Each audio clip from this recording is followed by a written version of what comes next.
Hello students, welcome to Future Scholars. Today we are going to start a new chapter, How do organisms reproduce, class 10th science का biology chapter. So overview देखते हैं कि हम इसमें chapter में क्या क्या स्टडी करेंगे. What we will explore. So first of all हम देख लेते हैं कि what is actually reproduction is. So reproduction is one of the most fundamental characteristics of living organisms. बहुत ही फंडामेंटल कैरेक्टरिस्टिक्स है हर लिविंग ऑर्गेनिजम्स के अंदर. इस चैप्टर के अंदर हम एक्सप्लोर करेंगे कि जो लाइफ है वो कैसे कंटिन्यू करती है अक्रॉस द जनरेशन. एक सिंगल सेल्ड ऑर्गेनिज्म जो है वहाँ से लेकर एक कॉम्प्लेक्स फ्लावरिंग प्लांट और ह्यूमन बींग्स के अंदर हम देखेंगे कि लाइफ कैसे आगे जनरेशन्स के अंदर पहुँचती है. तो सबसे पहले हम इसमें डीएनए कॉपिंग के बारे में पढ़ेंगे, वेरिएशंस क्या होता है और वाई रिप्रोडक्शन मैटर्स, वाई. उसके बाद ए सेक्शुअल रिप्रोडक्शन के बारे में हम पढ़ेंगे, फिर हम सेक्शुअल रिप्रोडक्शन के बारे में स्टडी करेंगे और फिर हम रिप्रोडक्टिव हेल्थ की बारे में पढ़ेंगे. So first of all DNA के बारे में हम थोड़ा सा पढ़ लेते हैं. So you know that every organisms carry genetic information in the form of DNA. DNA की क्या फुल फॉर्म होती है? That is deoxy ribo nucleic acid. कई बार 1 मार्क के अंदर ये क्वेश्चन में पूछा जाता है कि what is the full form of DNA. So her organisms के पास अपना खुद का एक जेनेटिक इन्फॉर्मेशन होता है जिसको हम बोलते हैं डीएनए. और ये डीएनए कहाँ होता है? ये डीएनए न्यूक्लियस के अंदर प्रेजेंट होता है और न्यूक्लियस कहाँ होता है? आपके सेल्स के अंदर होता है. तो before reproduction cell must create an extra copy of this DNA so that new organisms inherit the same instruction for building and functioning. तो क्या होता है कि रिप्रोडक्शन होने से पहले जो सेल्स होते हैं वो क्या करते हैं, जो कॉपी जो डीएनए है उसकी सेम कॉपी बना लेते हैं, एग्जैक्ट कॉपी बना लेते हैं और वही कॉपी जो है वो नेक्स्ट न्यू ऑर्गेनिजम्स के अंदर इनहेरिटेड होती है. ठीक है. सो अब क्वेश्चन पूछा जाता है कि why DNA copying is essential. तो डीएनए जो है उसके पास क्या होते हैं? जीन्स प्रेजेंट होते हैं. यही जीन्स जो है ये आगे न्यू जनरेशन्स के अंदर ट्रांसफ़र होते हैं. जीन्स क्या होता है? जीन्स एक सेगमेंट होता है डीएनए का जो कैरी करता है आपकी हेरिडिटी इन्फॉर्मेशन.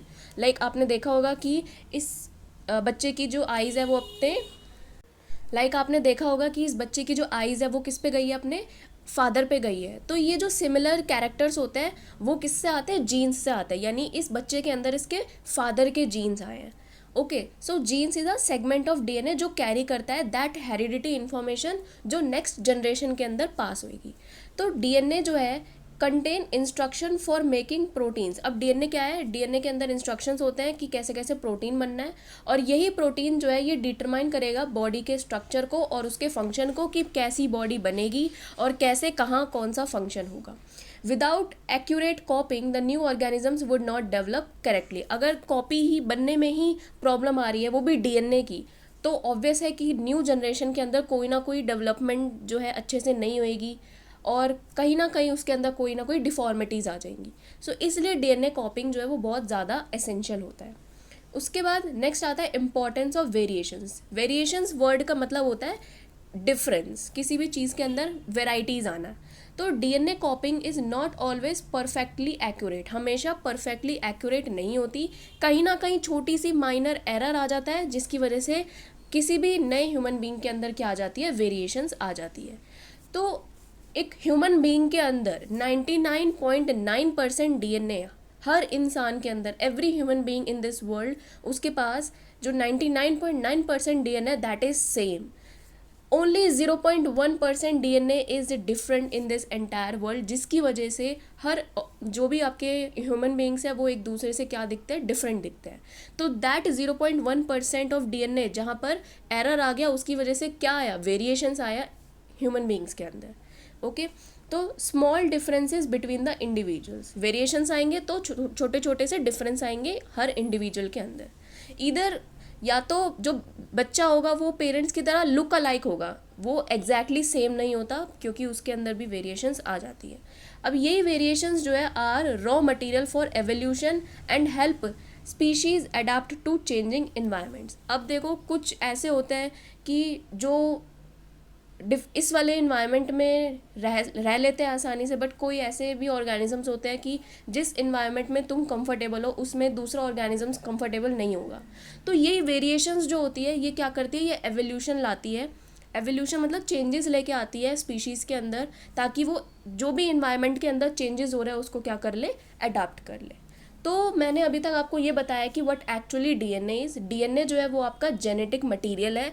ये कहाँ प्रेजेंट होता है, न्यूक्लियस के अंदर प्रेजेंट होता है, और ये जो आपका जेनेटिक मटेरियल है ये कैरी करता है जेनेटिक इन्फॉर्मेशन। ये डीएनए जो है ये कॉपी बनाता है सेम, और ये कॉपी जो है ये फर्दर ट्रांसफ़र होती है टू द नेक्स्ट जनरेशन।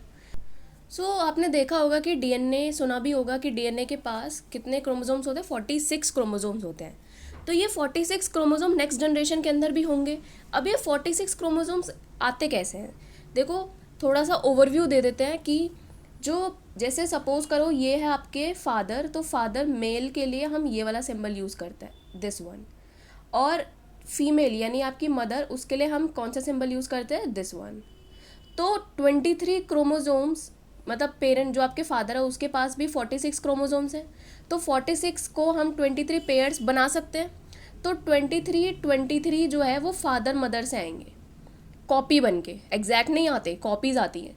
तो 23 क्रोमोसोम्स का जो पेयरिंग है, 46 क्रोमोसोम्स को मैं 23 पेयरिंग बोल सकती हूँ। तो इन 23 पेयरिंग ऑफ क्रोमोसोम्स की क्या बनती है, कॉपी बनती है। ओके, अब ये कॉपी जो है ये नेक्स्ट जनरेशन के अंदर ये ट्रांसफ़र हो जाती है, और आपके टोटल कितने आ जाते हैं, 46 क्रोमोसोम्स नेक्स्ट जनरेशन के अंदर ट्रांसफ़र हो जाते हैं। इस तरीके से जो जनरेशन वाइज जनरेशन जो क्रोमोसोम नंबर की जो कांस्टेंट जो आ रही है वो कैसे हो जाती है, ये यहाँ पे पूरी हो जाती है, क्योंकि जो दोनों इंडिविजुअल्स है, जो फादर और जो मदर है, वो दोनों हाफ हाफ दे के एक नया ऑर्गेनिजम्स जो है कंप्लीट कर देते हैं। उसके बाद मैंने बताया था कि डीएनए कॉपिंग एसेंशियल क्यों है, क्योंकि डीएनए के पास ही सारे जीन्स हैं जो आगे जाके ट्रांसफ़र होंगे, उससे जो बॉडी है उसका स्ट्रक्चर पता लगेगा, उसका फंक्शन पता लगेगा, और अगर कॉपी में कहीं ना कहीं गड़बड़ आ जाती है तो एक नए ऑर्गेनिजम्स को बनने में थोड़ी सी प्रॉब्लम हो जाएगी।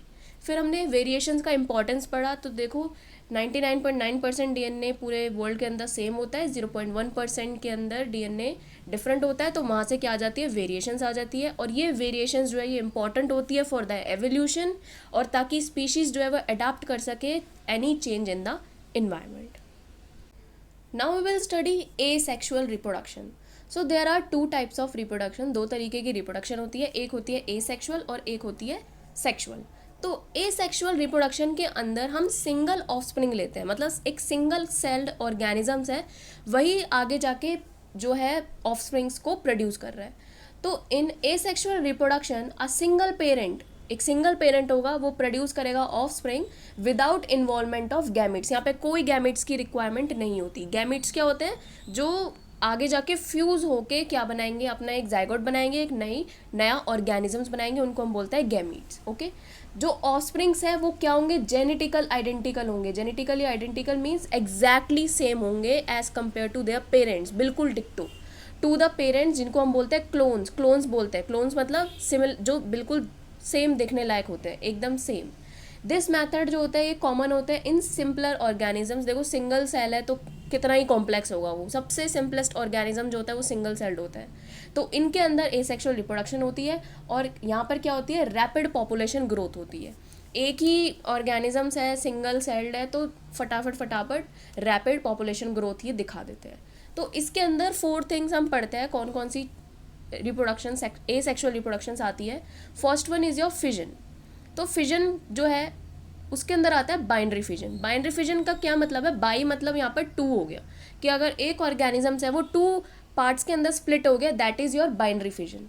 सो 1 cell splits into 2, that is your binary fission. और यहाँ पर इसका एग्जाम्पल जो है वो दे रखा है अमीबा। सो अमीबा आपने देखा होगा इस तरीके से इर्रेगुलर शेप का होता है, और यहाँ पर इसका बीच में ऐसे न्यूक्लियस होता है। तो ये 2 पार्ट्स में डिवाइड कर जाएगा इस तरीके से। तो एक सिंगल पेरेंट था, उसने क्या बना लिए, 2 डॉटर सेल्स बना लिए, दिस वन। तो ये पहले वाले डॉटर का न्यूक्लियस और ये सेकंड वाले डॉटर का न्यूक्लियस। तो ये आपका अमीबा जो है ये 2 पार्ट्स में ऐसे डिवाइड हो जाता है। अगर मल्टीपल फिजन की बात करें, मल्टीपल फिजन का मतलब हो गया कि अगर एक सेल बहुत सारे सेल्स के अंदर डिवाइड हो रहा है, तो यहाँ पर एग्जाम्पल दे रखा है प्लाज्मोडियम। प्लाज्मोडियम के अंदर का जो सेल होता है, वो उसका जो न्यूक्लियस होता है वो मल्टीपल फिजन करता है, उसी अंदर एक ही सेल के अंदर बहुत सारे डिवीजन कर लेता है। ठीक है, इसकी पिक्चर आगे देखेंगे। सेकंड आता है आपका फ्रेगमेंटेशन। फ्रेगमेंट्स का मतलब किसी भी चीज़ को टुकड़ों के अंदर बांट देना। तो एक ऑर्गेनिज्म जो है अगर वो ब्रेक हो रहा है इनटू पीसेस, पीसेस के अंदर ब्रेक हो रहा है and each pieces grow into a new individual, हर पीस जो है वो एक नए इंडिविजुअल के अंदर ग्रो कर गया, दैट इज योर फ्रेगमेंटेशन। और इसका एग्जाम्पल है that is your spirogyra. Spirogyra जो है वो एक ग्रीन एल्गी है। Okay, next is your regeneration. Regeneration का क्या मतलब है? दोबारा से जन्म लेना एक तरीके से। तो एक लॉस्ट बॉडी पार्ट है, कोई भी एक छोटा सा कोई भी बॉडी पार्ट है वो लॉस्ट हो गया, अब वही पूरा एक कंप्लीट ऑर्गेनिजम्स के अंदर ग्रो कर जाए। लाइक सपोज करो अगर किसी का एक हाथ कट गया, एक नॉर्मल एग्जाम्पल दे रही हूँ, डोंट टेक इट सीरियस, कि एक नॉर्मल हाथ है, अब वो हाथ से ही पूरा एक नया इंसान बन गया, दैट इज योर रीजनरेशन। तो एक lost body part regrow into a complete organism, that is your regeneration. But fragments के अंदर अगर तुमने वो टुकड़ा, लाइक अगर वो हाथ था तो वो हाथ ही अब उधर की उधर ही जिंदा होके नेक्स्ट कंटिन्यू जनरेशन बना लेगा। So that is your fragmentation. Fourth आता है that is your spore formation. Regeneration का एग्जाम्पल यहाँ पर दे रखा था प्लनेरिया, जिसको हम फ्लैटवर्म बोलते हैं, और हाइड्रा, ये दोनों रीजनरेशन शो करते हैं। उसके बाद स्पोर फॉर्मेशन की बात करें तो बहुत ही छोटे टिनी थिक वॉल्ड स्पोर्स यहाँ पर प्रेजेंट होते हैं, मतलब मोटे वॉल वाले spores, and release and germinate under favourable conditions. तो स्पोर फॉर्मेशंस के अंदर छोटे छोटे से स्पोर्स बनते हैं, लेकिन उन स्पोर्स की जो वॉल होती है वो थिक होती है, मोटी होती है। वो फिर क्या होते हैं, रिलीज हो जाते हैं और जर्मिनेट कर जाते हैं जब उनको फेवरेबल कंडीशंस मिलती है। फेवरेबल कंडीशंस का मतलब जब जहाँ पर उन्हें प्रॉपर एयर मिल रही है, वाटर मिल रहा है, सनलाइट मिल रही है, जो भी उनकी रिक्वायरमेंट है, अगर वो सही जगह पर मिल रही है तो वो वहाँ पर जाके जर्मिनेट हो जाएंगे। और यहाँ पर एग्जाम्पल है यहाँ पर राइजोपस, यानी आपका ब्रेड माउल्ड। और ये क्या है, ये फंगी का एग्जाम्पल है। फंगी जो है वो स्पोर्स बनाते हैं, ये आप लर्न रखना। अब इसके देखो यहाँ पर ये एनसीईआरटी के एग्जाम्पल्स आपकी फिगर में दे रखे हैं। First is your binary fission in amoeba, हमने अमीबा के बारे में पढ़ा था। ये देखो ये अमीबा है, इसका जो ये न्यूक्लियस है ये फर्दर इस तरीके से ग्रो करता है थोड़ा सा, और ये जो है बीच में से ऐसे देखो स्प्लिट हो रहा है धीरे धीरे। स्प्लिट होके ये क्या बना लेगा, ये 2 डॉटर सेल्स बना लेता है, दैट इज योर अमीबा। और अमीबा के अंदर 2 डॉटर सेल्स बने एक सिंगल पेरेंट से, so that is your binary fission. उसके बाद बाइनरी फिजन जो है वो लेशमानिया के अंदर भी शो होता है। ठीक है, यहाँ पर क्या होता है, इनसाइड ये जो न्यूक्लियस है ये देखो फर्दर आगे बढ़ेगा, फिर ये न्यूक्लियस जो है ये 2 पार्ट्स के अंदर डिवाइड हो गया, और ये 2 पार्ट्स धीरे धीरे स्प्लिट होके एक 2 इंडिविजुअल्स के अंदर बना लेता है, that is your also binary fission. फिर यहाँ पर रीजनरेशन का एग्जाम्पल है, दैट इज अ प्लेनेरिया। देखो प्लेनेरिया को मैंने 3 पार्ट्स के अंदर कट कर दिया ऐसे, तो ये इसका फेस हो गया, ये इसकी पूरी थोरैक्स वाली ट्रंक वाली बॉडी हो गई, और इसकी टेल वाला पोर्शन हो गया। सो इसका जो फेस है उस फेस से ही नया इंडिविजुअल बन गया, उस ट्रंक से ही पूरा ऊपर का और नीचे का पार्ट बन गया, और उस टेल से पूरा ऊपर का पार्ट बन गया। तो एक प्लेनेरिया से हमने 3 प्लेनेरिया बना लिए उसको कट करके। सो this is your regeneration. Next आता है मल्टीपल फिजन इज प्लाज्मोडियम। देखो इस प्लाज्मोडियम के अंदर जो सेल्स हैं वही कितनी बार अंदर मल्टीप्लाई करके ग्रो कर रहे हैं। उसके बाद स्पोर फॉर्मेशन राइजोपस के अंदर। सो राइजोपस के अंदर आप देखोगे कि यहाँ पर ये एक मोल्ड होता है, मतलब इस तरीके से ये इसके अंदर क्या होता है, यहाँ पर ऐसे स्पोर्स अंदर प्रेजेंट होते हैं। तो ये जब फटता है तो स्पोर्ट्स जो है वो यहाँ से निकल के और जहाँ पर भी इनकी फेवरेबल कंडीशंस है वो वहाँ पे जाके जर्मिनेट हो जाएंगे। सो this is your spore formation. Next आता है फ्रेगमेंटेशन स्पायरोगायरा के अंदर। देखो स्पायरोगायरा के अंदर मैंने क्या किया, ये जो स्पायरोगायरा है इसको 2 पार्ट्स में कट कर दिया, 1 और ये 2। अब ये क्या करेंगे, ये फर्दर ग्रो नहीं करेंगे, ये यहीं की यहीं एक नया इंडिविजुअल बन गया, इट इज़ अलाइव, ये यहीं की यहीं अब जो है नई जनरेशन शो कर देंगे। अब ये जो है ये फर्दर 2 पार्ट्स में शायद डिवाइड हो जाए। Next is your budding and vegetative propagation. So budding क्या होता है, बडिंग जो है एक स्मॉल आउटग्रोथ होती है जिसको हम बोलते हैं बड, जो कि डेवलप होती है on the parent body, grow करती है और इवेंचुअली डिटैच हो जाती है to become an independent organisms. कितना क्लियरली अच्छे से बताया इन्होंने कि एक छोटा सा स्मॉल ग्रोथ आउटग्रोथ होता है पेरेंट की बॉडी में से ही, उसको हम बड बोल देते हैं, और वो ग्रो करता है, जब वो थोड़ा सा ग्रो कर लेता है तो वो इवेंचुअली जब टाइम आता है तो वो वहाँ से अपने पेरेंट की बॉडी से डिटैच हो जाता है और एक इंडिपेंडेंट ऑर्गेनिजम्स बन जाता है। यहाँ पर बडिंग के 2 एग्जाम्पल है, first one is your hydra and second one is your east. Hydra में जो बड होती है वो फॉर्म होती है on the side of body, east के अंदर जो बड फॉर्म होती है और may be stay attached forming chains, तो चेन्स जो है वो ईस्ट में बनती है और हाइड्रा में जो बड होती है वो बॉडी के साइड में बन के और वो बाहर आ जाती है।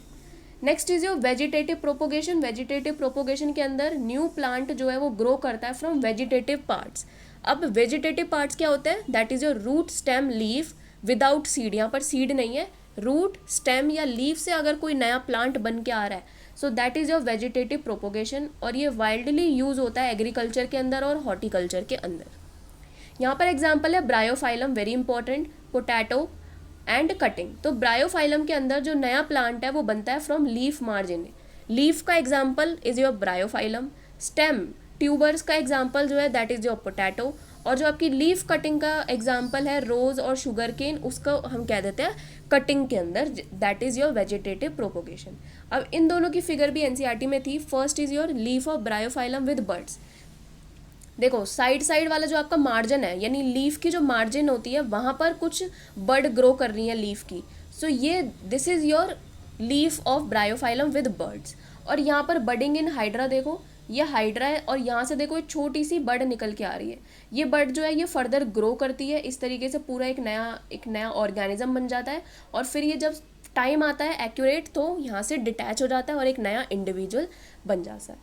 So this is your asexual reproduction. Next जो हमारा टॉपिक आता है that is your sexual reproduction and why sexual reproduction. हम क्यों सेक्सुअल रिप्रोडक्शन की हमें ज़रूरत है? तो सेक्सुअल रिप्रोडक्शन के अंदर टू पेरेंट इन्वॉल्व होते हैं। एसेक्सुअल रिप्रोडक्शन के अंदर सिंगल पेरेंट था जो आगे नए ऑफस्प्रिंग्स बना रहा है। सेक्सुअल रिप्रोडक्शन के अंदर टू पेरेंट इन्वॉल्व है। और जब इन टू पेरेंट का जो गैमीट्स होते हैं, गैमीट्स क्या होते हैं? एक स्पेशलाइज्ड सेक्स सेल्स होते हैं जो कि फ्यूज़ करते हैं और आगे जाके एक नया इंडिविजुअल बना लेते हैं। तो इन टू पेरेंट्स के जब गैमीट फ्यूज करते हैं तो एक नया इंडिविजुअल बनता है। This process introduce genetic variation, जिससे क्या आता है?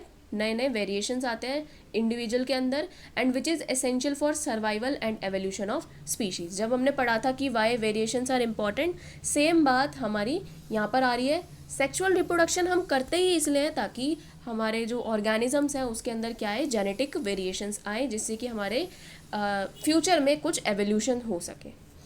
अब देखो यहाँ पर 3 पॉइंट्स दे रखे हैं। First is genetic diversity. Sexual reproduction जब होती है ऑर्गेनिजम्स के अंदर तो वहाँ पर जेनेटिक डाइवर्सिटी आती है, बहुत सारे नए नए चीज़ें बन के आती हैं, नए नए ऑर्गेनिजम्स आते हैं। तो जो ऑफस्प्रिंग्स होते हैं वो इनहेरिट करते हैं एक unique combination of genes from both parents. आधे फादर से आएंगे, आधे मदर से आएंगे, तो एक नया कॉम्बिनेशन बन के आता है, creating diversity that help population adapt to environmental changes and resist disease. और इससे क्या होगा? जो पॉपुलेशन है वो इन्वायरमेंट के अंदर जो भी चेंजेस आते हैं उनको अडॉप्ट करेगी, जो भी डिजीजेज है जो भी नई नई आ रही है उनको रेजिस्ट करेगी। अब बात करते हैं गैमीट फ्यूजन। जब मेल और फीमेल गैमीट, तो मेल गैमीट जो होता है दैट इज योर स्पर्म और जो फीमेल गैमीट होता है दैट इज योर एग। तो जब ये दोनों फ्यूज करते हैं ड्यूरिंग फर्टिलाइजेशन तो क्या बनता है? जाइगोट बनता है। इसको आगे और डिटेल में पढ़ेंगे। और ये क्या करेगा? ये एक नया इंडिविजुअल बना देगा with a complete set of chromosomes. Half father से आएंगे, हाफ मदर से आएंगे, और जब ये फ्यूज करेंगे तो एक कंप्लीट 46 सेट का क्रोमोसोम बन के एक नया इंडिविजुअल आ जाएगा। Third is your evolutionary advantage. यहाँ पर क्या होगा? जब वेरिएशन जो प्रोड्यूस होंगी थ्रू सेक्सुअल रिप्रोडक्शन प्रोवाइड करेगी raw material for natural selection. इससे क्या होगा? जैसे जैसे नई नई वेरिएशंस आएगी तो नेचर जो है उनको ऑटोमेटिकली सिलेक्ट करती है, जिससे जो स्पीशीज़ है वो इवॉल्व करेगी और सर्वाइव करेगी फॉर लॉन्गर पीरियड। सिंपल सी बात है, जैसे जैसे जनरेशन आ रही हैं वैसे न्यू न्यू चेंजेस हो रहे हैं, इन्वायरमेंट के अंदर भी हो रहे हैं, सोसाइटीज़ चेंज हो रही है, लोगों का माइंडसेट चेंज हो रहा है, तो हमारी कंट्री भी इवॉल्व कर रही है। So these are the requirement जो सेक्सुअल रिप्रोडक्शन जब कोई ऑर्गेनिज्म करता है तो उसके अंदर ये चीज़ें आती हैं। Next we will study sexual reproduction in flowering plants.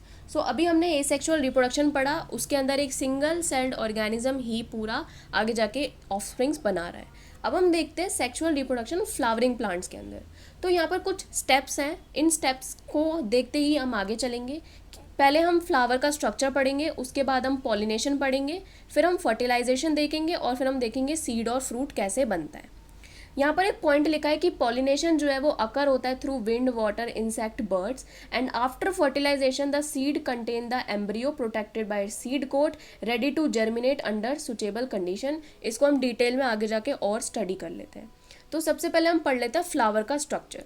मैं पहले फ्लावर का स्ट्रक्चर पढ़ा लेती हूँ, उनके जो पार्ट्स होते हैं, कौन सा फीमेल है कौन सा मेल है, वो पढ़ लेते हैं, ताकि आपको जो वर्ड है या फिर जो नेम है वो थोड़ा माइंड में बैठ जाए, ताकि आगे आपको समझने में दिक्कत ना हो।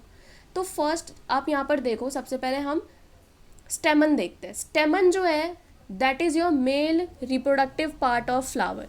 स्टेमन जो है वो 2 पार्ट्स का बना है, एंथर एंड फिलामेंट। तो यहाँ पर देखो ये जो लोब सा स्ट्रक्चर बन रहा है दैट इज़ योर एंथर, और उसको जो कनेक्ट कर रहा है that is your filament. So anther and filament made up stamen which is male reproductive part of flower. उसके बाद इधर देखो ये सबसे टॉप पोर्शन पे है दैट इज़ योर स्टिग्मा। उसके बाद नीचे इस ट्यूब जैसा स्ट्रक्चर बन रहा है दैट इज़ योर स्टाइल, और नीचे एक बल्ज सा पार्ट है दैट इज़ योर ओवरी। सो ये बल्ज सा पार्ट इज़ योर ओवरी इस तरीके से, और ये तीनों स्टिग्मा, स्टाइल और ओवरी मिलकर क्या बनाते हैं, पिस्टल बनाते हैं। And pistil is your female reproductive part of flower. Pistol का दूसरा नाम कार्पल भी होता है, तो कहीं अगर आपको कार्पल वर्ड दिया हो तो आप कंफ्यूज मत होना, that is the name of female reproductive part. तो कार्पल, पिस्टल कुछ भी बोलो, एंड स्टेमन, तो ये दोनों हैं आपके मेल और फीमेल। उसके बाद यहाँ पर शो हो रहा है आपको पेटल्स। पेटल्स जो है ये रेड कलर के पोर्शंस दिखा रखा है। पेटल जो होते हैं ये डिफरेंट वैरायटीज़ के होते हैं, डिफरेंट कलर्स के होते हैं, और ये क्या करते हैं, ये अट्रैक्ट करते हैं इंसेक्ट्स को, ताकि आगे पॉलिनेशन हो और हमारा सीड या फिर फ्रूट बन जाए। उसके बाद यहाँ पर दिखा रखा है सेपल। ये ग्रीन कलर का पार्ट जो है दैट इज़ योर सेपल। ये सेपल क्या करता है, ये सपोर्ट करता है पूरे फ्लावर को, ताकि फ्लावर जो है ना गिरे या फिर एक प्रॉपर शेप बना के रखे। उसके बाद आप देखो यहाँ पर एक ये स्टॉक, ये जो नीचे स्टॉक है जिस पर ये फ्लावर खड़ा है, उससे पहले एक फूला हुआ पोर्शन यहाँ दिख रहा है, ये वाला जिसको मैं सर्कल कर रही हूँ। ये फूला हुआ पोर्शन, इसको हम थैलेमस बोलते हैं। इस थैलेमस के ऊपर ये पूरा फ्लावर जो है ये बैठा हुआ होता है, और यहाँ पर आपकी जो स्टॉक होती है उसको हम बोलते हैं पेडिकल। तो this is your structure of flower. इसके नाम जो है वो आप याद रख लो, लेबलिंग अच्छे से लर्न कर लो। नेक्स्ट अब हम पढ़ लेते हैं कि थोड़ी थ्योरी देख लेते हैं। स्टेमन एंड पिस्टल जो है they are reproductive part of flower which contain germ cells. इन्हीं मेल और फीमेल रिप्रोडक्टिव पार्ट के पास क्या प्रेजेंट होंगे, आपके जर्म सेल्स प्रेजेंट होंगे, यानी कि गैमीट्स प्रेजेंट होंगे। अब 2 टाइप्स के फ्लावर होते हैं। First is your unisexual and second is your bisexual. Unisexual का क्या मतलब होता है, यूनिसेक्सुअल का मतलब होता है या तो फ्लावर के पास स्टेमन होगा और या तो फ्लावर के पास पिस्टल होगा। मीन्स या तो फ्लावर के पास मेल रिप्रोडक्टिव पार्ट है ओनली एंड या तो फीमेल रिप्रोडक्टिव पार्ट है। तो अगर दोनों में से कोई एक है फ्लावर के पास तो उसको हम बोलते हैं यूनिसेक्सुअल फ्लावर। और इसका जो एग्जाम्पल दे रखा है that is your papaya and watermelon. तो पपाया और वाटरमेलन जो होते हैं ये यूनिसेक्सुअल फ्लावर दिखाते हैं।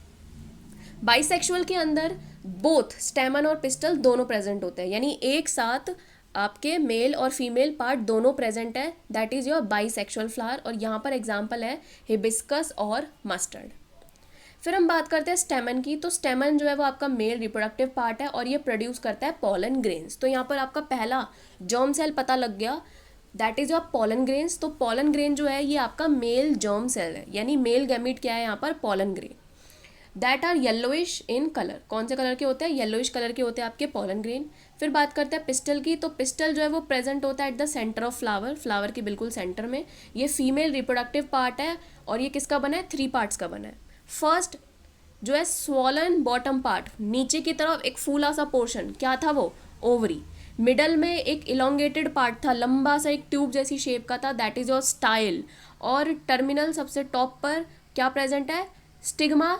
स्टिग्मा जो होता है स्टिकी होता है। अब हम आगे पढ़ेंगे कि इट क्यों स्टिकी होता है। वैसे तो एक कॉमन सी सोचने वाली बात है कि जब अगर कोई पॉलन ग्रेन आके गिरेगा इस फीमेल रिप्रोडक्टिव पार्ट पर, तो कहीं वो उड़े ना, कहीं और किसी और पे ना गिरे आगे जाके। तो ये वाला जो स्टिग्मा वाला पोर्शन होता है ये स्टिकी होता है ताकि पॉलन ग्रेन आके उसके ऊपर चिपक जाए। उसके बाद the ovary contain ovules and each ovules has an egg cell. तो ओवरी के पास क्या होता है, ओव्यूल्स होते हैं और हर ओव्यूल्स के पास एग सेल होता है खुद का। जो मेल जर्म सेल्स हैं वो प्रोड्यूस होते हैं बाय पॉलन ग्रेन्स। तो आपका पॉलन ग्रेन जो है उनके अंदर क्या होता है, मेल गैमीट प्रेजेंट होते हैं और ये फ्यूज करता है विद फीमेल गैमीट जो कि प्रेजेंट होती है ओव्यूल के अंदर, यानी आपका एग सेल। एग सेल जो है वो क्या है आपका female gamete. Female gamete is your egg cell और मेल गैमीट जो होता है वो पॉलन ग्रेन के अंदर प्रेजेंट होते हैं। इनका फ्यूजन जो है ऑफ जर्म सेल्स, जिसको हम बोलते हैं फर्टिलाइजेशन, क्या देगा हमें, जाइगोट देगा, और which is capable of growing into a new plant. So ये यहाँ पर कुछ थ्योरी आपकी एनसीईआरटी के अंदर लिखी थी, वो मैंने यहाँ बता दी। अब हम थोड़ा सा पढ़ लेते हैं अच्छी तरीके से। फर्स्ट ऑफ ऑल हम पढ़ते हैं पॉलिनेशन। तो पॉलिनेशन क्या होता है, is a transfer of pollen grain from anther to stigma, that is your pollination. If this transfer of pollen occur in same flower, it is refer to as self pollination. Self pollination हम कम बोलेंगे, suppose करो ये आपका flower है और यहाँ पर ये आपका फीमेल पार्ट है और साथ ही साथ इधर की साइड उसी सेम फ्लावर पर आपका मेल पार्ट भी है। तो मेल प्लांट ने पॉलन ग्रेन किसको दे दिए, फीमेल को दे दिए उसी सेम फ्लावर के अंदर। तो ये क्या हो जाएगा, ये आपका क्या हो जाएगा, सेल्फ पॉलिनेशन हो जाएगा। ऑन द अदर हैंड, दूसरी तरफ अगर पॉलन जो है वो ट्रांसफर हो रहा है from one flower to another, suppose करो ये एक और फ्लावर है, ठीक है, और यहाँ पर क्या है, फीमेल पार्ट है ओनली, यहाँ पर कोई मेल पार्ट नहीं है, और ये आपका दूसरा फ्लावर है, यहाँ पर सिर्फ मेल पार्ट है, एक के पास सिर्फ फीमेल है, यानी यूनिसेक्सुअल फ्लावर की बात हो रही है। तो यहाँ से पॉलन जो है वो दूसरे फ्लावर की तरफ चला गया, तो इसको हम क्या बोलेंगे, क्रॉस पॉलिनेशन बोलेंगे। And this transfer of pollen from one flower to another is achieved by agents like wind, water और एनिमल्स। तो ऑब्वियस है भाई कि या तो इंसेक्ट जो है वो लेके आए पॉलन ग्रेन को अपने पैरों में चिपका के दूसरे, जब वो लैंड करेंगे स्टिग्मा के ऊपर, या फिर विंड से आ जाए या वाटर से आ जाए। तो इनके लिए यानी क्रॉस पॉलिनेशंस के लिए हमें कुछ एजेंट्स रिक्वायर होते हैं। अब क्या होगा, जब पॉलन जो है वो लैंड करेगा सुटेबल स्टिग्मा के अंदर, देखो स्टिग्मा के अंदर भी कैपेबिलिटी होती है कि वो जज कर सकता है कि क्या ये पॉलन ग्रेन मेरे लिए सही है या नहीं। तो इसलिए यहाँ पर ये सुटेबल वर्ड लिखा हुआ है। तो जब पॉलन जो है लैंड करेगा on suitable stigma, it has to reach the female germ cell, और फीमेल जर्म सेल क्या है, एग सेल, और एग सेल कहाँ पर प्रेजेंट है, आपके ओवरी में प्रेजेंट है, which are in ovary. For this जो एक ट्यूब जो है वो ग्रो करेगी out of pollen grain and travel through the style to reach the ovary. अब पॉलन ग्रेन के पास जो होती है वो कैपेबिलिटी होती है to grow a pollen tube.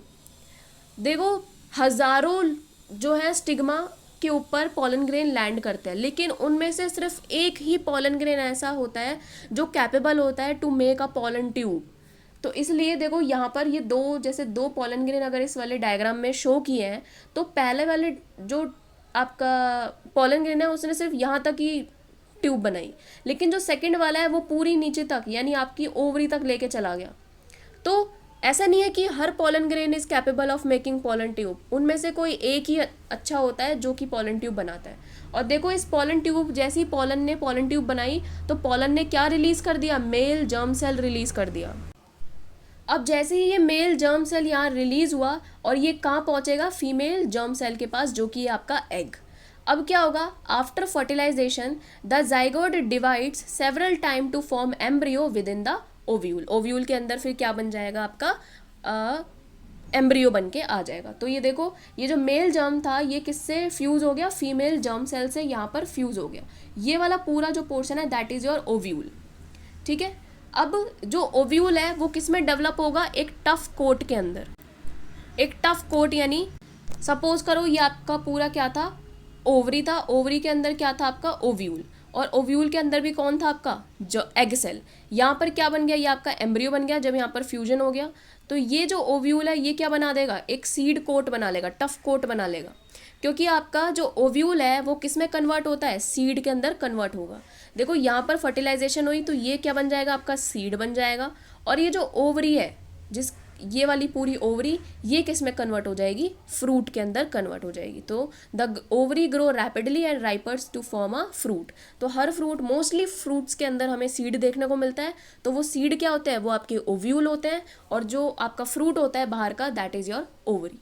Meanwhile जो आपके पेटल होते हैं, सेपल्स होते हैं, स्टेमन, स्टिग्मा, स्टाइल, ये क्या हो जाता है, ये आपके फॉल ऑफ हो जाते हैं, गिर जाते हैं। तो this is your fertilization in flowering plant. तो यहाँ पर भी सेम यही हुआ, germination of pollen on stigma, और इस तरीके से ऐसे निकलती है और आपके एग सेल तक पहुँच जाती है, ठीक। ठीक है। उसके बाद हम जर्मिनेशन पढ़ लेते हैं। जर्मिनेशन क्या होता है, जो सीड है कंटेन फ्यूचर प्लांट, भाई हर सीड के पास एक फ्यूचर प्लांट होगा और एम्ब्रियो हम कह सकते हैं, जो कि डेवलप करेगा into a seedling under appropriate condition. तो जो आपका सीड है उसको जब अच्छी कंडीशन मिल जाएगी, एयर वाटर सनलाइट सब कुछ मिल रही होगी, तो आपका सीड जो है वो जर्मिनेट कर जाता है, ग्रो कर जाता है और एक नया प्लांट बनाना शुरू कर देता है। उस प्रोसेस को हम क्या बोलते हैं, जर्मिनेशन बोलते हैं। अब देखो जैसे ही आपका सीड है, तो सीड का ये वाला जो पोर्शन है, जब आप इसको ओपन कर देते हो इस वाले सीड को, तो जो आपका ये वाला पोर्शन है that is a cotyledon. Cotyledon जो है ये क्या करता है, फूड को स्टोर करता है ताकि जो आपका ग्रोइंग ट्री है उसको क्या मिल जाए, नरिशमेंट मिल जाए। और ऊपर वाला जो पोर्शन होता है दैट इज़ योर प्लूम्यूल, जो क्या देगा, फ्यूचर शूट को फॉर्मेशन देगा। और नीचे की तरफ होता है रेडिकल, जो फ्यूचर रूट को फॉर्मेशन देगा। तो ये अपवर्ड ग्रोथ करेगा और ये डाउनवर्ड ग्रोथ करेगा और आपका एक न्यू प्लांट बन के रेडी हो जाएगा। So this is your germination. Next we will study human reproduction. अभी हमने reproduction in flowering plant study किया, अब हम पढ़ेंगे रिप्रोडक्शन इन ह्यूमन बींग्स। तो ह्यूमन बींग्स के अंदर सबसे पहले हम स्टडी करेंगे male reproductive system and then we will study female reproductive system. तो जो आपका मेल रिप्रोडक्टिव सिस्टम है उसके अंदर जो पार्ट्स आते हैं that is testis, scrotum, vas deferens and accessory glands. तो जो टेस्टिस होते हैं ये क्या करते हैं, ये प्रोड्यूस करते हैं स्पर्म एंड टेस्टोस्टेरोन। अब ये दोनों क्या है भाई, टेस्टोस्टेरोन है ये आपका हार्मोन है जो कि रिलीज होता है मेल बॉडी के अंदर, और यही टेस्टोस्टेरोन जो है ये मेल बिहेवियर, जो आपके सेकेंडरी सेक्सुअल कैरेक्टर्स होते हैं मेल के अंदर, यानी मेल की जो वॉइस होती है वो बहुत ही भारी सी होती है, उनकी जो हाई लो पिच वॉइस होती है, hair growth in the body, beard आना, माउस्टैच आना, ये सब कौन कराता है, ये टेस्टोस्टेरोन हार्मोन कराता है। उसके बाद आता है स्क्रॉटम। स्क्रॉटम जो है ये मेंटेन करता है ऑप्टिमल टेम्परेचर फॉर स्पर्म। तो स्पर्म को बनने का जो प्रोसेस है उसके लिए हमें जो बॉडी टेम्परेचर होता है उससे थोड़ा सा कम टेम्परेचर चाहिए होता है। तो इस वजह से हमने क्या किया कि मेल के अंदर जो टेस्टिस होते हैं वो स्क्रॉटम के अंदर रखते हैं ताकि वो बॉडी टेम्परेचर से थोड़ी सी कम हीट दे। नेक्स्ट है आपका वास डिफरेंस। ये क्या करेगा, ये एक ट्यूब जैसा होता है, ये ट्रांसपोर्ट करेगा स्पर्म को। और उसके बाद आते हैं एक्सेसरी ग्लैंड्स। ये ग्लैंड्स जो होते हैं ये क्या करते हैं, प्रोवाइड करते हैं फ्लूइड फॉर स्पर्म की मूवमेंट। इनको और अच्छे से हम डिटेल में स्टडी करेंगे। उसके बाद फीमेल्स में आता है आपका ओवरीज। ओवरीज जो है वो एग प्रोड्यूस करेगा और यहाँ पर एग जो है वो फीमेल जर्म सेल है। एस्ट्रोजन प्रोड्यूस करता है और प्रोजेस्टेरॉन, ये दोनों हार्मोन है। जैसे मेल के अंदर आपका टेस्टोस्टेरोन जो है वो सेकेंडरी सेक्सुअल कैरेक्टर्स लाता है, ऐसे ही फीमेल के अंदर ये आपका एस्ट्रोजन एंड प्रोजेस्टेरॉन लेके आते हैं। फिर आता है आपका फेलोपियन ट्यूब्स। फेलोपियन ट्यूब्स ऐसी साइट है जहाँ पर फर्टिलाइजेशन होती है। Then your uterus. यूट्रस पे एम्ब्रियो जो है वो जाकर इम्प्लांट होता है और यूट्रस के अंदर ही जो एम्ब्रियो है वो डेवलप करता है। उसके बाद आता है प्लेसेंटा। प्लेसेंटा जो है जो आपका डेवलपिंग एम्ब्रियो है उसको क्या करेगा, नरिशमेंट प्रोवाइड करेगा। उसके बाद यहाँ पर एक वर्ड दे रखा है प्यूबर्टी। प्यूबर्टी का क्या मतलब होता है, प्यूबर्टी जो है वो टिपिकली 10 से 14 होता है गर्ल्स के अंदर और 12 से 16 होता है फॉर बॉयज़। तो जो भी इस एज के थ्रू जो भी हार्मोनल चेंज होते हैं हमारी बॉडी के अंदर, कोई भी अगर कोई भी चेंजेस आते हैं या फिर कोई भी इमोशनल डेवलपमेंट हो रहा होता है इस थ्रू आउट पीरियड, उसको हम क्या बोलते हैं, प्यूबर्टी बोलते हैं। तो first we will discuss about male reproductive system. यहाँ पर मैंने एनसीईआरटी की ही लाइंस उठा के रखी है ताकि आप इजीली अंडरस्टैंड कर लो कि एक्चुअल में एनसीईआरटी क्या कह रही है। System, so mail reproductive system consist of portion which produce germ cells and other portion that deliver the germ cells to the site of fertilization। तो दो पोर्शन होते हैं मेल रिप्रोडक्टिव सिस्टम की। अगर हम पहली बात करें तो जो जर्म सेल को प्रोड्यूस करेगा और दूसरा पोर्शन जो इन जर्म सेल्स को डिलीवर करेगा to the site of fertilization, जहां पर हमारी फर्टिलाइजेशन होगी। तो the formation of germ cell और स्पर्म्स, एक ही बात है, जर्म सेल्स कौन है यहाँ पर, sperms, take place in testis. तो टेस्टिस के अंदर क्या होती है, जर्म सेल्स यानी स्पर्म्स की फॉर्मेशन होती है। तो यहाँ पर देखो ये वाला जो आपका अंदर ये वाला पोर्शन है, फिगर के अंदर देखो तो ये दिस इज योर टेस्टिस। और ये जो टेस्टिस है किसके अंदर प्रेजेंट है, ये आपके पाउच लाइक स्ट्रक्चर आपका स्क्रॉटम के अंदर प्रेजेंट होता है। तो ये एनसीईआरटी पे लिखा है कि these are located outside abdominal cavity in scrotum. Abdominal cavity के बाहर स्क्रॉटम पाउच लाइक स्ट्रक्चर के अंदर ये टेस्टिस प्रेजेंट होती है, बिकॉज जो स्पर्म की फॉर्मेशन होती है उसको रिक्वायरमेंट होता है low temperature than normal body of temperature. अगर हमारी नॉर्मल बॉडी 37 डिग्री सेल्सियस है, उससे 1 से 2 डिग्री सेल्सियस टेम्परेचर कम चाहिए होता है स्पर्म्स को बनने के लिए, इस वजह से हम इनको एब्डोमिनल से क्या रखते हैं, आउटसाइड रखते हैं. So this is your scrotum और ये हो गई आपकी testis. In addition to regulating the formation of sperm, जो आपका टेस्टोस्टेरोन है, क्या है, हार्मोन. ये brings out about changes in appearance seen in boys at the time of puberty. जो भी प्यूबर्टी के टाइम पर चेंजेस आते हैं बॉयज के अंदर, वो कौन सा हार्मोन लेके आता है, ये टेस्टोस्टेरोन हार्मोन लेके आता है. अब जो स्पर्म है जो फॉर्म हो रहा है, they are delivered through the vas deferens which unite with tube coming from urinary bladder. अब देखो, तो अब इस टेस्टिस के ऊपर एक इस तरीके से ट्यूब जा रही है जिसका नाम दे रखा है इन्होंने वास डिफरेंस. ये वास डिफरेंस जो है इस टेस्टिस के अंदर जो स्पर्म्स बन रहा है उसको लेकर आएगा, और ये जो वास डिफरेंस है ये जो आपका यूरिनरी ब्लैडर है उसके ऊपर से होते हुए निकल के जाता है. अब ये जो यूरेथ्रा है दस form a common passage for both sperm and urine. तो यहाँ पर एक और जो आपकी वास डिफरेंस है यहाँ से ये वाला पॉइंट, और जो आपका यूरिनरी ब्लैडर है उधर से जो आपकी यूरिन वाली जो डक्ट है, ये दोनों एक कॉमन पैसेज बना देती हैं. इसको हम बोलते हैं यूरिनोजेनाइटल डक्ट. ये आप आगे फर्दर क्लासेस में पढ़ते हो. तो ये एक कॉमन पैसेज बना लेते हैं फॉर स्पर्म्स एंड यूरिन, और ये यूरेथ्रा जो है आपका, ये दोनों के लिए कॉमन पैसेज बन जाता है. Along the path of vas deferens के साथ साथ दो ग्लैंड्स है हमारे पास, एक है प्रोस्टेट और एक है सेमिनल वेसिकल्स. तो देखो, सेमिनल वेसिकल का जो ग्लैंड है वो यहाँ पर है, और जो आपका प्रोस्टेट है वो वाला ग्लैंड भी आपको यहाँ पर शो कर रखा है. तो प्रोस्टेट ग्लैंड और सेमिनल वेसिकल, ये दो ग्लैंड्स है, ये अपना खुद का सिक्रीशन शो करते हैं जिससे कि जो स्पर्म्स है उनके अंदर फ्लूइडिटी आ जाए, और फ्लूइडिटी आने की वजह से जो ट्रांसपोर्ट है वो क्या हो जाए, इजिली हो जाए. तो दो और प्रोवाइड करें इनको न्यूट्रिशन. तो प्रोस्टेट और सेमिनल वेसिकल दोनों का काम ये है कि ये स्पर्म्स को फ्लूइडिटी दे ताकि ये इजीली आगे स्विम करके ट्रांसफर हो सके, ताकि फर्टिलाइजेशन हो जाए, और इनको न्यूट्रिशन प्रोवाइड करे. ये दोनों काम कौन करता है, ये प्रोस्टेट ग्लैंड और सेमिनल वेसिकल. फिर अब हम स्पर्म्स की बात कर लेते हैं कि जो स्पर्म्स है वो एक्चुअल में टिनी बॉडीज है, छोटी छोटी सी, consist mainly of genetic material and a long tail that helps them to move toward the female germ cells. तो स्पर्म्स का अगर मैं डायग्राम बनाऊं तो इस तरीके से ये उसका हेड होता है, और इस तरीके से वहां पर टेल निकल रही होती है. ये हेड जो है यहाँ पर ही इसके पास इसका न्यूक्लियस होता है, और यहाँ न्यूक्लियस के पास ही इसके पास जेनेटिक मटेरियल होगा. जो जेनेटिक मटेरियल होता है वो 23 क्रोमोसोम का होगा.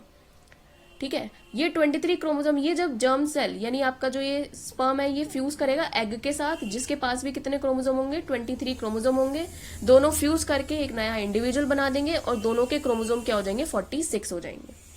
अब तो इसके पास ये इसका खुद का मेनली जेनेटिक मटेरियल है, और इसके पास इसकी टेल है जो कि हेल्प करेगी to move towards the female germ cell. So this is your male reproductive system. अब बात कर लेते हैं फीमेल रिप्रोडक्टिव सिस्टम की. तो जो फीमेल जर्म सेल है जिसका नाम है egg, they are made in ovaries. तो यहाँ पर देखो, ये है आपकी ओवरीज. ओवरीज के अंदर क्या बनते हैं, एग्स बनते हैं. तो प्यूबर्टी के टाइम पे 60,000 से लेकर 80,000 तक एग्स जो है वो बच जाते हैं, और जो एग्स की जो बनने की जो प्रोसेस होती है वो एम्ब्रियो स्टेज में ही बनने के लिए स्टार्ट हो जाती है.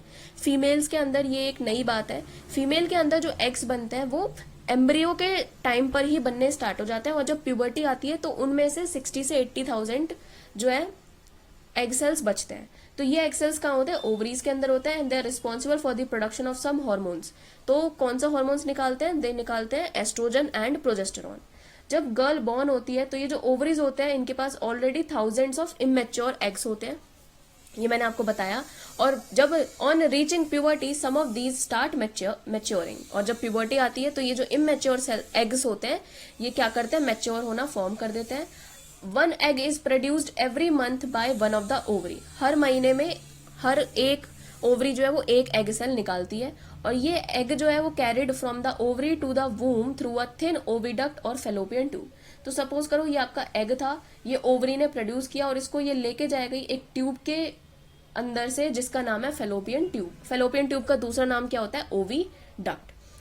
फिर 2 ओविडक्ट होते हैं, दे unite into a elastic bag like structure, इसका नाम है यूट्रस. तो यहाँ से इधर से 2 ओवरीज है हमारे पास, दोनों ओवरी जो है वो पर मंथ 1 एग सेल्स निकालती हैं। तो यहाँ से भी आपकी एक फेलोपियन ट्यूब है, तो 2 फेलोपियन ट्यूब्स एंड 2 ओवरी दोनों ज्वाइन करके एक सिंगल क्या बनाती हैं, इलास्टिक बैग लाइक स्ट्रक्चर जिसका नाम है यूट्रस। और ये यूट्रस जो है, दिस इज यूट्रस, ये ओपन होती है आपकी इनटू वेजाइना। ये आपका वेजाइना है, यहाँ पर ये यूट्रस ओपन होती है थ्रू सर्विक्स, और इस वेजाइना के बीच में आता है सर्विक्स।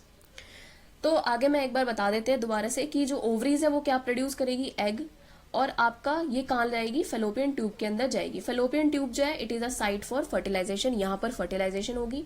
ये आपका सर्विक्स है और पोर्शन वेजाइना, इस वेजाइना के थ्रू ही स्पर्म जो है वो एंटर करेगा और आपका फेलोपियन ट्यूब तक पहुंचेगा और जहां पर फर्टिलाइजेशन होगी।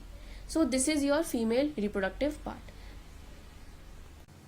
सो एक बार और मैंने एक डायग्राम क्लियर कर दिया है। This is your ovary, ovary के बाद fallopian tube, this is your uterus, cervix and vagina.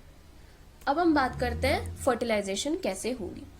तो जो मेल के स्पर्म्स है वो एंटर करेंगे थ्रू वेजाइनल पैसेज। वेजाइनल, ये जो आपका वेजाइना है, यहाँ से स्पर्म जो है वो एंटर करते हैं during sexual intercourse and they travel upward and reach the oviduct. Oviduct मतलब कि आपका फेलोपियन ट्यूब, वहां तक पहुंचेंगे वेयर दे में इनकाउंटर द एग, और वहां पर ऑलरेडी क्या प्रेजेंट होगा, फीमेल का एग प्रेजेंट होगा।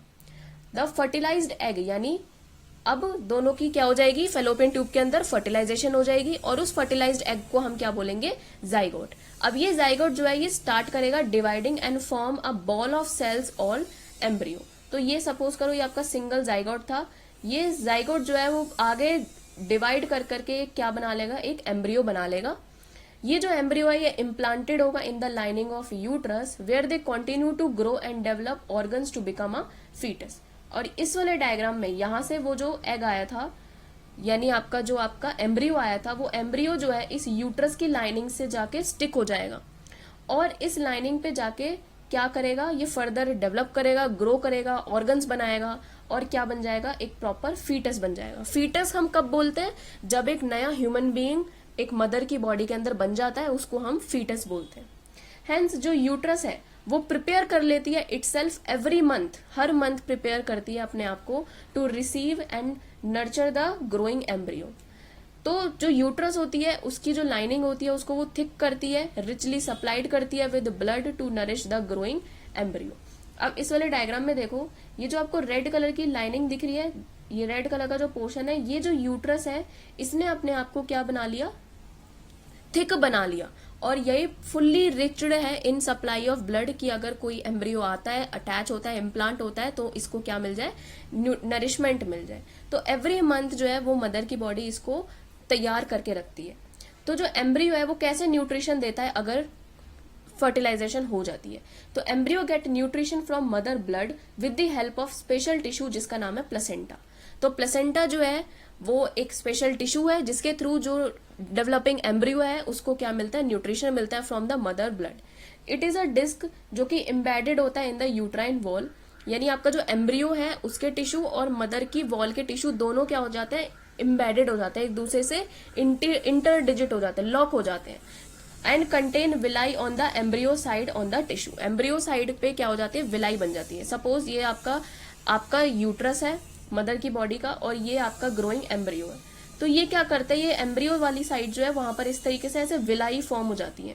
विलाई हम स्मॉल इंटेस्टाइन के अंदर भी पढ़ते हैं, और ये विलाई जो है ये क्या करती हैं, on the mother side blood space which surround the villi, और मदर की साइड पर जो आपका ब्लड है वो क्या करता है, इन विलाई को क्या कर लेता है, सराउंड कर लेता है। तो दोनों इंटरडिजिटेड हो जाते हैं, एक दूसरे से कनेक्ट हो जाते हैं।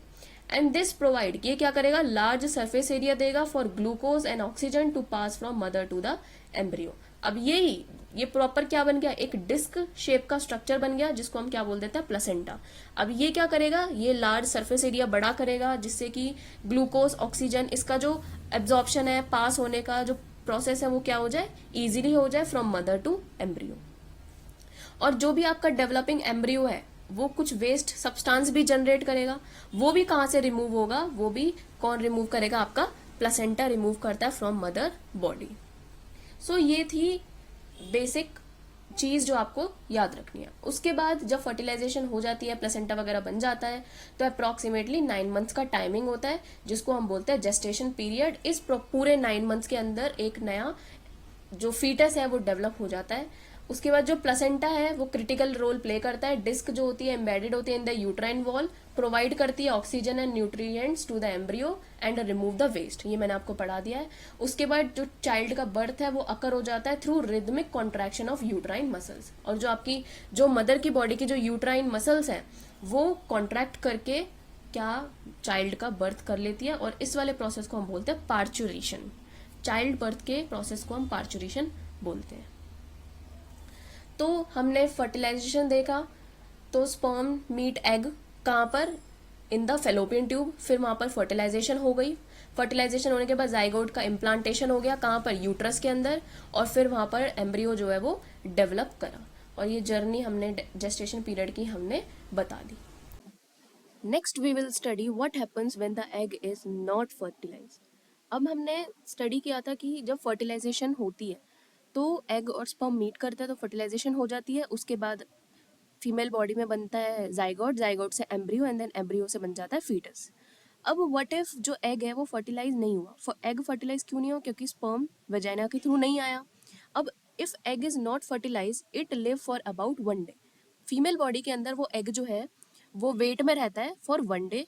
एंड उसके बाद हम जानते हैं कि जो ओवरी है वो रिलीज करती है 1 एग एवरी मंथ। हर महीने 1 एग निकलता है पर मंथ, पर ओवरी से 1 एग निकलता है। और यूट्रस जो है वो अपने आप को प्रिपेयर करती है इट सेल्फ एवरी मंथ, हर महीने प्रिपेयर करती है uterus to receive a fertilized egg, कि मेरे पास फर्टिलाइज्ड एग आएगा। बट और इस वजह से जो यूट्रस है वो उसकी जो लाइनिंग होती है वो क्या हो जाती है, थिक हो जाती है और स्पॉन्जी हो जाती है, ताकि वो नरिशमेंट दे सके फॉर द अपकमिंग एम्ब्रियो जो कि फर्टिलाइज्ड होके आया है। बट एग पहुंचता नहीं है तो क्या होता है, वो जो लाइनिंग है अब वो हमें नो लॉन्गर नीडेड। इस वजह से वो लाइनिंग जो है वो स्लोली ब्रेक करती है और come out through the vagina as blood. तो वो जो लाइनिंग थी जो फीमेल रिप्रोडक्टिव सिस्टम के अंदर जो मैंने आपको रेड कलर का पोर्शन दिखाया था, दैट इज योर यूट्रस की लाइनिंग। वो लाइनिंग जो है अब वो no longer needed for female body, क्योंकि फर्टिलाइज्ड एग वहाँ पर आया ही नहीं। तो वो लाइनिंग जो है वो स्लोली ब्रेक करती है और comes out through vagina as a blood and mucus. ये जो साइकिल होती है ये टेक प्लेस रफली एवरी मंथ, हर महीने जो होती है ये साइकिल आती है, और इस साइकिल को क्या बोलते हैं, मेंस्ट्रुएशन।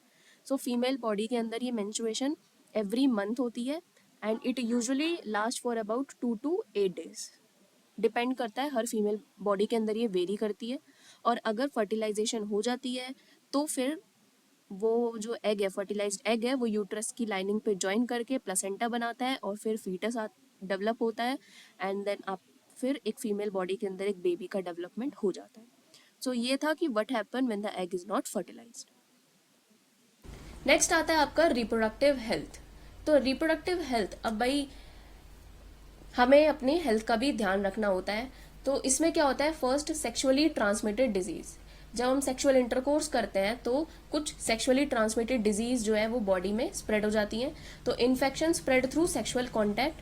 बैक्टीरियल एसटीडी जो होती है उसके अंदर आ जाती है गोनोरिया, सिफिलिस। जो वायरल एसटीडी होती है उनके अंदर आती है HIV, एड्स, जेनाइटल वॉर्ड्स। और early detection and treatment are essential. तो यहाँ पर जो इंपॉर्टेंट है दैट इज HIV और एड्स। तो इसका हमें ध्यान रखना होता है। तो हमें अच्छे से, अब कोई भी लाइक सेक्सुअली ट्रांसमिटेड डिजीजेस से हमें बचना है तो इसके लिए हम क्या यूज करते हैं, कॉन्ट्रासेप्शनल मेथड्स यूज करते हैं। सबसे पहले आता है आपका बैरियर मेथड। बैरियर मेथड जो है ये प्रिवेंट करेगा कॉन्टैक्ट। अगर कोई पे कपल जो है वो सेक्सुअल इंटरकोर्स कर रहा है तो वो यूज करेगा कॉन्डम्स। कॉन्डम्स जो होती है वो मेल और फीमेल दोनों के लिए आती है। तो उससे एग, स्पर्म्स और एग का जो कॉन्टैक्ट है वो क्या हो जाता है, प्रिवेंट हो जाता है। फिर आता है आपका केमिकल मेथड। केमिकल मेथड के अंदर हम ओरल पिल्स यूज करते हैं जो हार्मोन को ऑल्टर कर लेती है। उसके बाद आता है सर्जिकल मेथड। इसके अंदर आते हैं वासेक्टोमी एंड ट्यूबेक्टोमी। वासेक्टोमी में क्या होता है कि जो मेल होता है उसकी जो वास डिफरेंस होती है उसको हम कट कर देते हैं और टाइड कर लेते हैं। एंड ट्यूबेक्टोमी के अंदर जो फेलोपियन ट्यूब है उसको हम कट करके टाइट कर लेते हैं, जिससे कि जो एग का ट्रांसफर है इनटू द न्यूट्रस वो भी नहीं होगा। तो इससे हम क्या कर सकते हैं, इससे हम जो फर्टिलाइजेशन है उसको स्टॉप कर सकते हैं। तो ये क्या करेंगे, ये ब्लॉक कर देंगे गैमीट का ट्रांसफर। उसके बाद आता है आईयूडीज। आईयूडीज क्या होता है, ये इम्प्लांटेशन को प्रिवेंट करते हैं। इंट्रा यूटराइन डिवाइसेज होते हैं ये। इसमें जो एग्जांपल होता है that is your copper T. Copper T को अगर मैं एक्सप्लेन करूँ तो इस वाले डायग्राम में देखो फीमेल का, इसमें क्या होगा, इस तरीके से छोटी सी कॉपर टी शेप में हम ट्यूब लगा देते हैं। ये क्या करेगी, ये इम्प्लांटेशन होने से प्रिवेंट करेगी। उसके बाद आता है कि वाई रिप्रोडक्टिव हेल्थ मैटर्स, क्यों करती है। तो जो गुड रिप्रोडक्टिव हेल्थ है ये इंश्योर करेगी कि आप जो सेफ प्रेगनेंसी हो, डिजीजेस से प्रिवेंट करेगी जो स्प्रेड हो रही है, सपोर्ट करेगी फैमिली प्लानिंग को, और कंट्रीब्यूट करेगी to overall well being awareness and education in the first step. तो रिप्रोडक्टिव हेल्थ भी मैटर करती है in the society.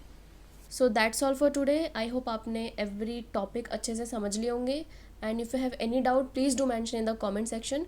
Thank you so much for watching.